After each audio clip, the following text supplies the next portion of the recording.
제가 오늘도 매출이 6,500만원 나온다는 분도 오시고 20억 나온다는 분도 오셨어요. 공통적으로 하시는 말씀이 뭐냐면 더 매출을 늘리고 싶대요. 아이템은 확고한 분들이야. 어떻게 더 늘릴까요? 항상 상담을 해보면 단 하나밖에 안 나와요. 글과 유료 광고 이런 거 갖고는 네이버 플레이스 이런 거 갖고는 한계가 있어요. 왜 영상을 안 하시냐면 너무 폭발적으로 들어올까봐. 그게 맞거든요. 이 영상을 보시는 분들이 소상공인, 그러니까 아이템을 갖고 계신, 그러니까 자기 제품 판매할 게 있든지 서비스를 제공하는 게 있든지 아무튼 상품화된 돈 받는 뭔가를 갖고 있는 아이템을 갖고 있는 분들이 보실 거라고 확신하기 때문에 이런 말씀을 드리는 건데, 이분들이 제일 크게 걱정하시는 건 매출밖에 없어요. 1억 버는 분 10억 벌고 싶고, 10억이면 100억 벌고 싶고, 500 버시는 분들은 2,000 벌고 싶은 거예요. 그건 100% 가능하거든요. 진짜로. 한 번도 프로젝트 실패한 적이 없기 때문에 우리한테 뭐 상담받고 뭐 하라는 게 아니라 그냥 이렇게 말씀드리는 대로 방향성을 잡고서 만드시기만 하면 돼요. 너무 안타까워서 그냥 말씀드리는 거예요. 저희 찾아와도 어차피 저희가 다 핸들링을 못해요. 정말로. 저희 매출이 지금 2달 만에 미쳤습니다. 저희가 더 이상 핸들링할 수 있는 수준을 넘어서서 그냥 편하게 다 말씀드리는 거예요. 전부 다. 3가지만 지키시면 돼요. 첫 번째, 영상 만드실 때 무조건 매출이 나야 되거든. 조회수는 관계없습니다. 신경도 쓰지 마시고 매출만 나오게 하는 거예요. 즉시성이에요. 즉시성. 영상 만들었는데 매출이 안 나온다? 그거는 버리는 겁니다. 우린 그렇게 만들어요. 두 번째는 뭐냐면 책임성이에요. 저희 어떤 식이냐면 내가 영상에서 말을 했어. 이 말도 하고 저 말도 하겠죠? 근데 그 말에 책임을 질 수 있어야 돼요. 이게 책임성입니다. 세 번째 요소는 뭐냐면 비례성인데, 이게 사실은 전 제일 중요하다고 보거든요. 즉시성을 통해서 매출이 발생되는 영상을 만들었어요. 그 매출 발생되는 영상 어떻게 만듭니까?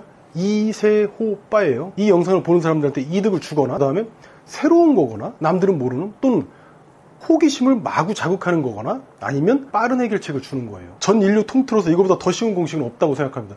무조건 조회수가 100만, 200만씩 빵빵 터진다고 저는 확신해요. 요거만 잘 지켰다면, 이세호빠만. 난방 필링 시공하는 경우 같으면 보일러나 전기 온돌 판넬보다 더 뛰어난 점만 얘기해주면 돼요. 그것만 해도 이득이 되니까요. 충분히. 전자파 넣으면 어떡하죠? 애들 건강 망치죠. 그런 것만 잘 설명해주면 됩니다. 뭐 어렵습니까? 이런 것들이. 그런데 즉시성을 통해서 매출은 발생시켰어요. 그래서 책임성 있는 말도 했어. 그런데 비례성은 뭐냐면요, 내가 좋은 것만 가져갈 수 없다는 거예요. 내가 매출을 올렸어. 나한테 좋은 거죠. 그런데 뭡니까? 나쁜 점도 나타나. 뭐냐면 대표적으로 악플이라는 게 등장을 합니다. 진짜 돈 많이 버시는 대표님들도 되게 많이 봤거든요. 저희를 통해 갖고 돈 많이 버시는 분도 많이 봤고, 저희가 해준 얘기만 갖고도 매출이 빵빵 터지는 경우도 진짜 많이 봤는데, 난 이건 놀랍지 않았어요. 왜냐면 난 그 뒤에 거를 보는 사람이거든요. 저희는 경험이 많다 보니까 이분 얘기를 듣고 갔어. 잘 됐는데 나중에 찾아보니까 더 이상 사업을 안 하고 계셔. 공격을 너무 당한 거야.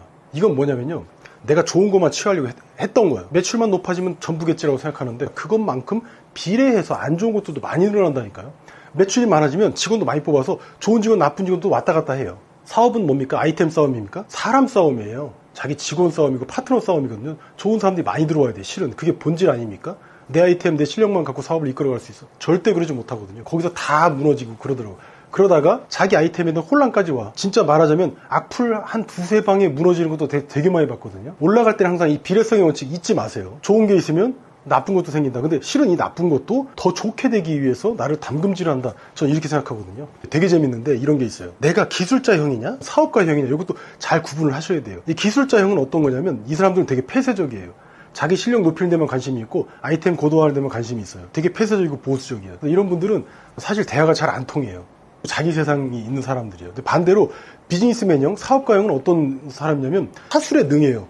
사람들하고 어울리는 거에 능하고 커뮤니케이션, 소통에도 굉장히 능해요. 다만 이런 분들은 기술력은 약간 떨어지는 경우가 많아요. 다만 아이템 찾는 거, 이걸 사업화하는 거, 그리고 상품화하는 거, 이런 걸 되게 잘해요. 거기에 능하고 그걸 또 좋아해. 이 두 분이 잘 만나면 되겠죠. 소통은 쉽지 않을 거야. 다만 중요한 건 뭐냐면, 내가 똑같이 지금 뭔가 사업체를 운영하는 사업가예요. 내가 사업가는 사업가인데 기술자형인지 아니면 비즈니스맨형인지 좀 잘 보셔야 돼요. 그러면 현타에 빠지지 않아요. 내가 실은 이래갖고 고객하고 좀 응대가 잘 안 되고 소통이 잘 안 됐구나. 내가 기술자형이어갖고 내 직원들하고도 이해가 잘 안 됐던 거구나. 혹은 내 가족하고. 그럴 땐 어떻게 하냐면, 그걸 잘 하시는 분을 뽑으시거나 파트너로 같이 가시면 돼요. 이게 조인트 사고 아니겠어요? 반대로 사업가형 같으면 이 사람은 밖에 나가서 영업하기도 바빠요. 자기 사업 노출하기도 바쁘고 기술력이 좀 부족할 수 있거든요. 기술을 채우면 되지, 사람으로. 그래서 인사가 만사다예요. 이것만 잘 아시면 사업하실 때 절대 문제 생기지 않습니다. 오늘 정리하면 뭐냐면 3가지밖에 없습니다. 즉시성이에요. 제가 제일 싫어하는 말이 뭐냐면, 저 두세 달은 최소한 해야 돼요. 또는 6개월 이상 최소한 해야 돼요. 저 이 말 절대 믿지 않습니다. 자기 실력, 자기 아이템만 있다면 영상 단 하나만으로도 미친 듯이 떡상을 할 수 있습니다. 지금 그런 세상이 왔어요. 저도 그걸 많이 목도하고 있고, 그거는 제가 구체적으로 계속 말씀드릴 거예요. 전부 다 성공하시도록. 두 번째는 책임성, 세 번째는 비례성이라고 말씀드렸어요. 사람이 부러지는 건 어디서 부러지냐면, 매출이 높아져서 부러지는 경우 못 봤습니다. 행복한데. 반대로 비례성에서 부러지는 거예요. 오늘 저랑 미팅을 한 분이 어떤 분이냐면 마케팅 업체를 운영하고 계시고 매출이 어마무시한 분이에요. 근데 더 많은 매출을 바라고 오신 거예요. 제가 들어봤더니 저는 항상 세계관이 세 개잖아요. 유입, 아이템, 전환이죠. 전환단. 보통 매출이 나오고 있다는 건 뭐냐면 자기 아이템이 있고 전환이 잘 이루어지고 있다는 거예요. 캐파만 된다면. 항상 물어보는 게 있어요. 지금 혹시 한 달에 10명 컨설팅 하신다면 혹시 10군데를 시공을 하신다면 그럼 100군데 시공하실 수 있어요? 이거 물어봅니다. 100군데 컨설팅하고 100군데 서비스를 납품할 수 있어요? 그러면 다들 자신 있다고 그래요. 유입만 늘어난다면. 그래서 유입 다 늘어났거든요. 그랬더니 다 완판되고 손 놓고 손 빨고 있어요. 준비를 못한 거지. 이런 사태를 경험해 본 적이 없으니까요. 저는 진짜 상담 많이 했거든요. 모든 형태의 영업도 다 해봤고 모든 형태의 컨텐츠도 다 만들어보고 개인 단에서 할 수 있는 사업은 웬만큼은 다 해본 것 같습니다. 노상에 자판 깔고도 팔아봤고 형태를 갖춰서 식당에서도 해봤고 프랜차이즈도 해봐서 성공도 해봤고 이렇단 말이죠. 근데 똑같아요. 똑같아. 내가 만약에 이런 거예요. 한 달에 10건을 쳐낼 수가 있어. 그런데 신규 유입 때문에 10건밖에는 못하는 거예요. 실은 100건을 쳐낼 수 있었는데 신규 유입이 없어서 10건밖에 못 쳐낸 경우도 있어요. 그럼 신규 유입을 팍 늘리면 얘가 왜냐면 병목 현상이었으니까 내 캐파에 맞게 충분히 10건에서 50건, 100건 가겠죠. 근데 실제 감당해보면 경험해보면 그거 못한다는 걸 알게 됩니다. 왜 그러냐면 사업하시는 분들이 보통 지능이 높아질 수밖에 없거든요. 왜냐하면 한 가지로 고민하지 않아요. 직원들은 자기가 하는 일, 그리고 내가 혹시 인정받을 수 있을까 없을까, 혹시 다른 데 갈까 이 정도 고민하거든요. 근데 사장들은 어떤 고민합니까? 직원 문제는 당연한 거고 간접비, 직접비 다 신경 써야 되지.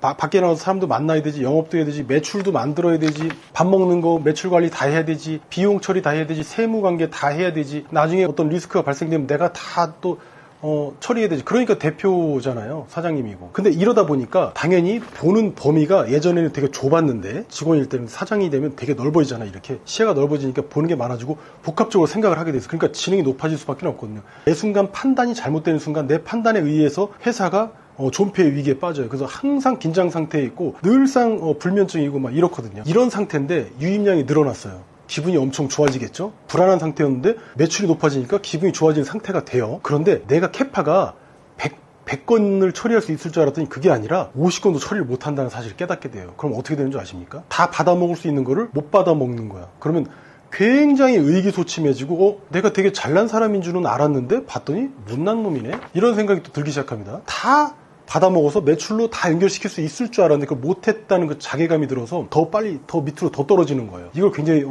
경계해야 되고 아까도 말씀드렸다시피 외부 공격 악플이라든지 우리가 살면서 욕을 먹는 경우가 있습니까? 1호선 타서 이상하게 술 취한 아저씨한테 욕 처먹는 그런 거 말고는 살면서 욕 먹을 일이 사실 잘 없어요. 근데 평생 먹을 욕의 곱하기 100배가 하루 만에 나올 수도 있어요. 여기서 현타 진짜 정말 진하게 옵니다. 댓글 같은 거 절대 보지 마시고 다 숨김 처리하거나 차단하라고 하는 이유가 바로 거기에 있어요. 사업가는 누가 보호해주지 않거든요. 스스로 나를 보호해야 되고 스스로 나를 동기부여해야 되거든요. 내가 힘이 빠질 겨를이 어디 있어. 나랑 같이 일하시는 직원들의 삶도 내가 다 책임져야 되고 우리 가족도 내가 다 책임져야 되는데 내가 약해질 틈이 어디 있어요. 잘 나가는 상황이 됐음에도 불구하고 거기서 그 위험들이 도사리고 있다는 거예요. 잘 나가는데도 불구하고 굉장히 아이러니하죠. 내가 이런 스타일이 될 수 있다 혹은 이런 상황에 빠질 수 있다는 것만 미리 예방주사를 맞기만 해도 정말 괜찮다고 생각해요. 나머지 쭉쭉 올라갈 일만 남았습니다. 예방주사 맞았으니까 크게 쓰러질 일은 없거든요. 제가 그러려고 이 영상을 지금 찍고 있는 것 같습니다. 너무너무 걱정이 돼서. 잘 안 돼서 걱정이라면 잘 돼도 더 큰 걱정이 기다리고 있다는 점. 정리하면 보통 이래요. 내가 마케팅 활동을 해야겠다 이런 생각들을 많이 하시는데 그거보다 구체적인 플랜이 필요합니다. 아까 말씀드렸다시피 즉시성이에요. 매출이 나오지 않는 영상은 만들지 않겠다. 이게 저의 결심이고요. 우리 팀의 모토고 두 번째는 책임성입니다. 우리가 만들든 또는 고객사가 만들든 아니면 제 영상을 보고서 그렇게 영상을 만드시는 분들이 계실 텐데 대표님이든 사장님이든요. 내가 한 말은 반드시 내가 책임지겠다라는 생각만 갖고 계시면 돼요. 그렇다고 해서 너무 막 이렇게 나를 낮춰잡거나 그럴 필요는 없고 내가 반드시 요만큼이라도 도움이 되는 게 있거든요. 왜냐면 상대방보다 내가 이 업을 더 오래 했거든. 경쟁자를 보지 마세요. 가장 비참한 건 뭐냐면 말도 안 되게 경쟁자를 눈치를 본다는 거예요. 눈치는 오로지 우리 직원 그리고 나 자신만 보면 되지 내가 오늘 할 일을 다 했나? 이게 전부지 경쟁자를 왜 봅니까? 저는 이거 말도 안 된다고 생각하고요. 경쟁자라는 말도 마찬가지로 사전에서 없어졌으면 좋겠습니다. 세 번째는 뭐냐면 비례성의 원칙입니다. 분명히 잘 될 겁니다. 왜냐하면 지금까지 신규 유입을 못 만들었었거든요. 그리고 없었거든요. 그리고 남의 채널에 올라가면 어떻습니까? 700만 조회수 나오면 기쁠까? 그거 내 영상 아니에요. 남의 채널 도와주는 격이지. 내 채널에 올라온 영상 700회짜리가 다른 사람 채널에 올라간 700만 회보다 전 더 귀하다고 봅니다. 삶의 주도권을 갖는 거죠, 이게. 그래서 나는 어디 가도 영상을 많이 만들어 드리더라도 저희가 저작권을 주장하지 않습니다. 당연히 다 드리고 그 채널에다가만 올려요. 저희 채널에 올리지 않습니다. 마지막으로 이제 비례성입니다. 내가 좋은 걸 취했다면 반드시 그거에 상응하는 반대편의 리액션이 나와요. 대가가 나옵니다. 더 좋은 뭐 결과든 아니면 다소 좀 기분이 나쁠 수 있지만 역반응도 나온단 말이에요. 이게 비례성이에요.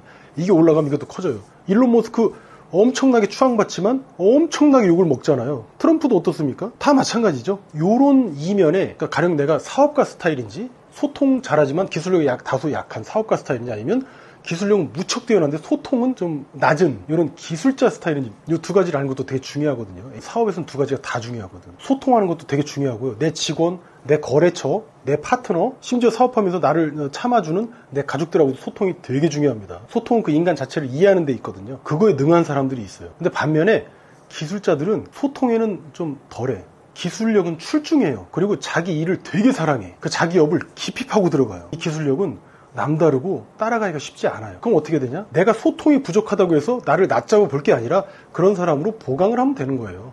반대로 소통을 잘하시는 분인데 기술력도 좋다면 본인이 다 해먹으면 되고, 근데 보통 그게 됩니까? 그건 본인의 생각이지. 사업은 즉시성, 책임성, 그 다음에 비례성으로 끝내는 거고, 다만 나의 스타일이 어떤지를 명확하게만 한다면 나머지들은 부차적인 요소라고 저는 생각을 합니다. 물론 저는 뭐 1000억대 사업 이렇게까지는 못 해봤지만 최소한 뭐 몇십억에서 몇백억대 대표님들도 충분히 만나서 얘기 나오고 충분히 퍼포먼스를 냈기 때문에 직간접적인 경험에 의해서 저도 이렇게 말씀을 드렸어요. 한마디로 말하면 매출보다 너 자신을 알라. 이게 훨씬 중요하다는 겁니다. 큰 행복에는 큰 불행이 닥친다. 이걸 꼭 얘기하고 싶었습니다. 저보다 더 잘 아시는 분들도 되게 많으실 테니까 댓글로 좀 쓴소리도 좀 많이 해주시고 그 다음에 저한테도 좋은 의견도 많이 주십시오. 저도 많이 배우고 오늘도 더 열심히 하려고 노력하는 것 뿐이거든요. 저희 시청자분들이 다른 쪽으로는 저보다 훨씬 아이템적으로도 뭐든 뛰어날 수 있지만 유입적으로는 저도 항상 24시간 고민하고 연구하는 사람이라서 조금 말씀드려봤습니다. 오늘도 이제 내용이 도움이 되셨다면 구독과 좋아요 그리고 알림 설정까지 돈 안 드니까 좀 부탁드릴게요. 뭐라고 매출이 잘 나오는데 악플 때문에 죽고 싶다고? 너 비례성의 원칙 까먹었지?